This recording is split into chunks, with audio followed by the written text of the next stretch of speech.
in West Philadelphia. Oh, wait, no, that's not the kind of fresh we're talking about. I got a question from a subscriber asking me how to keep their copywriting fresh when they're writing about the same topic month after month. Jerica asks, Roy, can you give me any advice on how and where to find inspiration for monthly copywriting on the same subject? And so I wanted to talk about that. And yes, I understand the plight, the problem, the challenge, because I've actually been writing about investing since 2010, which I had the benefit of the market's always changing, and so the market constantly changing actually in itself provides this. It provides this natural stimulant to writers to be able to write about something new all the time because the market's always changing. But at the same time, since 2014, I've been putting out daily content for marketers Monday through Friday, covering marketing, copywriting, business building, sales, entrepreneurship, personal development, those topics, which all kind of fall under the same umbrella. And the vast majority is marketing, direct response marketing, and copywriting is what I speak about. And so I've had that challenge of this more evergreen topic. I have to keep it fresh all the time. And actually the sheer fact of answering a new subscriber question is one great example of how to keep it fresh all the time. Just by constantly opening yourself to conversations with your subscribers, with your audience, soliciting feedback, getting people to ask you questions directly that you can answer. It doesn't always feel fresh. And I have to remember, as the person putting out the content, what doesn't necessarily feel fresh to me may still feel fresh to the most engaged members of my market. So for example, the perennial question that has completely stopped feeling fresh to me, although I try to approach it with a beginner's mind every time I answer it, the perennial question that doesn't feel fresh to me is, how do I get my first copywriting client? And I answer that over and over and over and over again, to the point that, my most loyal, longest term readers sometimes feel like, geez, can you ever, when can you stop answering that question? And the reality is that I'm always getting people coming into my world that want that question answered. So that's an example of something where people are coming into the market all the time. And it's my job to remember that just because I am tired of a particular topic or subject does not necessarily mean that my audience is. And if my ultimate goal is to serve my audience, sometimes that question that I've answered 100 times, the most fresh thing that I can do for certain members of my audience is to answer it 101 times, that 101st time. But all of that said, how else can you keep it fresh? Well, I'm going to use as a reference for this. I can't give it away because it's part of my BTMS Insiders member library, but I'm going to use as a reference for this a sheet that I came up with 31 different email copywriting prompts. And I used email because people were asking about email, and it's particularly relevant for developing various email creatives. But at the same time, I took the same content, actually the same PDF, and I have a coaching client that I worked with, and I said, hey, you're not writing for email, you're writing for radio, but every single one of these topics still applies. This prompt sheet is incredibly relevant. So the idea behind the prompt sheet is, if you are constantly writing about the same thing and you don't want it to feel stale and tired to your audience, or you don't want it to feel stale and tired to yourself. Like if you want to find your own inspiration, just going through the prompts and saying, how can I mix and match some ideas out of here? What does this stimulate in terms of my creativity? Or what story that I read recently does this remind me of that I can connect into my stuff? And so I'm going to give the high level, because I did this at like 2 levels. There's subheads, and there's the actual prompts themselves. So I have 5 different types of stories or approaches to telling stories,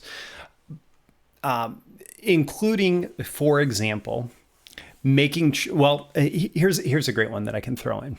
Client stories. A client story, a customer story in itself will always feel fresh because it's a new customer story.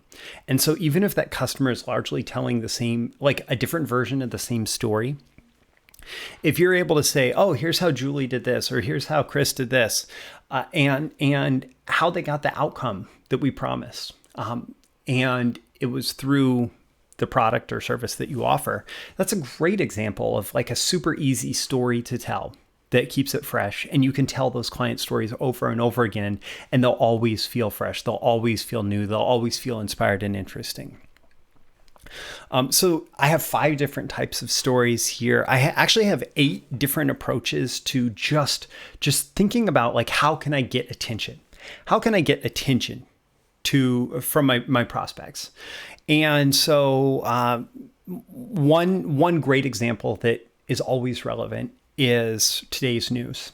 So when you are in your marketing mind, you may think, okay, this is everything that's going on inside of my company and with my clients, and this is all the stuff that's going on in here. But your prospect isn't thinking about you. Your prospect is mostly thinking about themselves, but they're also paying attention to the news. And so there are, I like Google News in particular because I think it does a fairly good job of aggregating from lots of sources. Of course, it has the same like feedback mechanism where it shows you more of what you've clicked on before. But I like Google News, and Google News often has like a top stories. So you could have anything out of the top 5 stories that they list as being an entry point into a discussion about your topic, or just a persistent story going on in the news.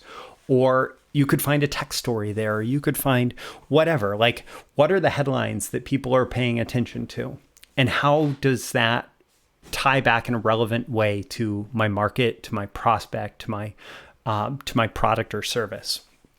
Another way to get attention is, let's go with one more, like a challenge. So maybe you have been talking about the problem and the solution behind your product or service. Like, here's the problem or challenge that our product solves, and here's the solution. And that definitely starts to feel stale. But maybe one month you decide, like, for example, this is completely outside of the world of marketing, I guess. But every November is National November Writers Month, NaNoWriMo. And for whatever reason, this is just coming to mind. Well, what happens every November is whoever coordinates this, they put together this challenge that if you write so much in every day of November, you're going to have the first draft of a novel done in 1 month. And so it's this challenge in the month of November to writers to get their novel written. And so maybe this month, your particular way to write about your subject is to create some kind of challenge for your most engaged prospects, your most engaged members of your market.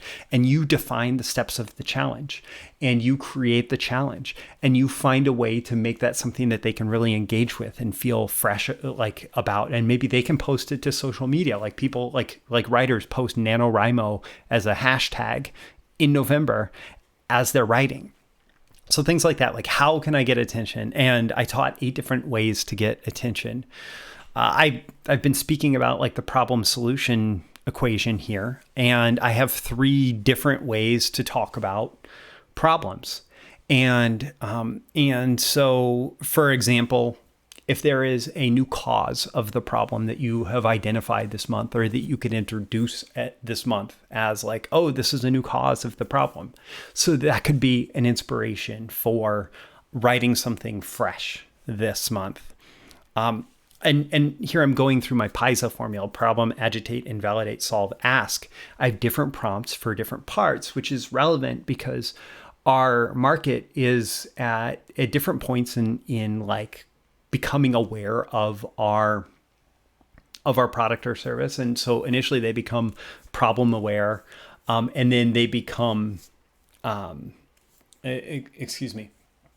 first they're unaware, like that they even have a problem or challenge or want something to be different in their life. Then they become problem aware, knowing that okay, they have this problem or challenge. They're starting to understand it, and they're looking for potential solutions. Then they become solution aware. They start to understand what a solution looks like. And then they become aware of you, the specific brand, and then they are ready for a deal. So your market is at different points in that market awareness spectrum. And typically using my PISA formula, it actually speaks to different points in that market awareness spectrum. And so if they're unaware, your job is to make them motivated to learn more about the problem. So you talk about the problem. If they're problem aware, your job is to motivate them to learn about solutions. So you agitate their experience of the problem until they're looking for a solution. If they are solution aware, like they are aware of different types of solutions, your job is to invalidate other solutions that aren't yours, so they become you aware. And if they're you aware, then they are they're looking to understand your solution specifically. So you lay out the solution, and if they're deal ready, then you ask them to take action. So that's the PISA formula aligned with the market awareness spectrum. And that was pretty heady and probably worth its own video, but that's not the topic that we're talking about today. So going back to the email copywriting prompts that I did. So agitation, like your content this month, your copy this month may be about creating agitation around the problem. And so it may be, you could identify, like, let's say, a negative belief going on in their mind. So here's like the money beliefs that keep you poor is the example from that. So what are the negative beliefs in your market that are holding your prospects back from actually solving the problem? So that's agitation. Invalidation, why other solutions don't work, is a great inspiration for different monthly copywriting assignments that you might have or projects that you might have, is consider how you can invalidate other solutions. Explaining your solution, like talking about very specific details of your solution. I think back to the famous Claude Hopkins ad for Schlitz beer, where all these beer companies were talking about pure beer. We have pure beer, and they were all like trying to make better promises of pure beer. Well, Claude Hopkins toured the Schlitz brewery, and they went through and described all the parts of the brewing process and explained to him like what the beer went through to get to the point where it was actually pure beer in the can. And Hopkins said, well, this is all incredibly fascinating. This is interesting. And they said, well, it's not that interesting. Everybody does it. Like, this is how you make beer today. And he said, yeah, but nobody knows that. And so he wrote this ad that described the process, the proven method of how Schlitz makes pure beer. And while everybody else was just making an empty promise about pure beer, his ad that was very specific about the proven method that Schlitz uses to make pure beer immediately catapulted Schlitz from like the 5th most popular beer in Wisconsin to the number 1 beer in the country, a position that it maintained for a very long time. And then action being the final element. Maybe this month your focus is just on getting someone to take action. Maybe that's your focus this month. So going back to the top, so I talked about stories. So come up with different stories, identify different stories that you can tell, find unique ways to get their attention, and think about not just unique ways to get their attention, but where their attention is already, that I can kind of grab it or use that as a hook to tie them back into the discussion about our product or service. Problem, discuss the problem itself, discuss like the problem. Agitation, discuss why the problem needs to be solved, like the challenge of having the problem remain unsolved, or like reasons the problem has not been solved yet. Invalidation, why other solutions don't work. Invalidate other products, services, doing it yourself versus going with competitors versus going with you. Invalidate other solutions. Define the solution, help them establish buying criteria, show them how your product or service meets the buying criteria, show them your proven method.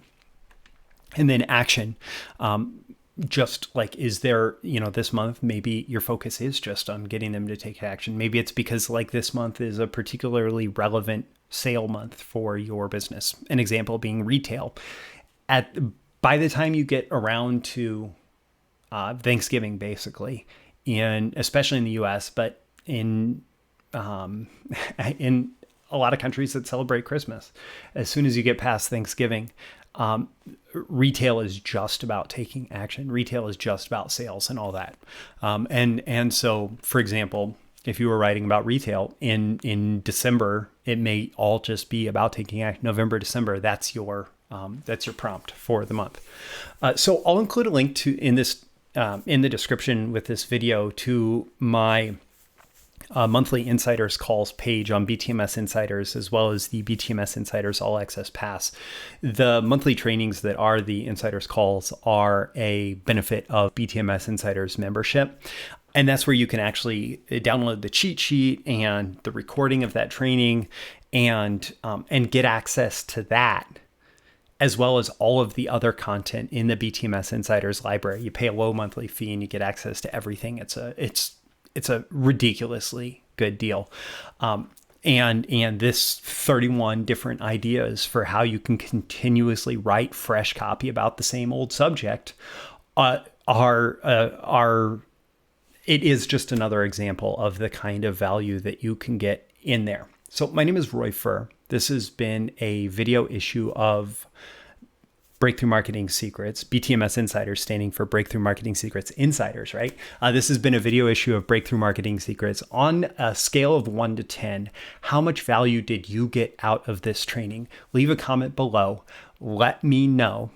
And as well as any other like big takeaways or action items that you're going to use from this video going forward, leave that in the comments below. Also click that like button before you go so you get more content like this delivered to you. Also, so the magical algorithms of the internet know to share it with more people like you who will find value out of it. You can share it directly also with other people who might find it valuable, and make sure you're subscribed. Click that subscribe button below. Also, you can go to breakthroughmarketingsecrets.com, get my daily emails Monday through Friday, covering a lot more.